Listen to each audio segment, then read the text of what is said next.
Friends, welcome back to our channel. இன்றைக்கி நம்ம சேனலில் என்ன பார்க்க போகிறோம்னா, தீபாவளிக்கான கிராக்கர்ஸ் வந்து நம்ம அன்பாக்ஸ் பண்ண போகிறோம். ஸோ இது நிறைய கிராக்கர்ஸ் இதில் இருந்தது. ஓகேவா? இந்த இந்த பாக்ஸோட பேர் அஸ்பயர்.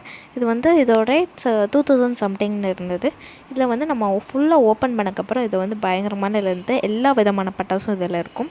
ஓகேவா? இது ஃபுல்லாக எடுத்ததுக்கப்புறம் நமக்கு ஃபர்ஸ்ட் ஒரு நோட்டீஸ் கொடுத்துருக்காங்க. இந்த நோட்டீஸ் அப்புறம் ஒரு கேலண்டர் கொடுத்துருக்காங்க.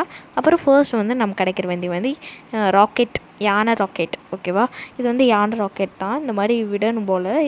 ஓகேவா? யானை மாதிரி எப்படி தான் வரும்னு தெரில. இது நாங்கள் கண்டிப்பாக கிறிஸ்மஸ்க்கு வெடிக்கலாம். ஓகேவா? நெக்ஸ்ட் இருக்கிறது கன்று. அதே மாதிரி தான் இது தீபாவளி விலாகில் அப்போ வெடிச்சாச்சு இது. ஓகேவா? இது நீங்கள் தீபாவளி விலாக் அது நம்ம சேனலில் இருக்குது, போய் பார்த்துருங்க. அப்புறம் அடுத்து இருக்கிறது லக்ஷ்மி வெடி. இந்த ஃபுல் வீடியோவும் நம்ம சேனலில் இருக்குது.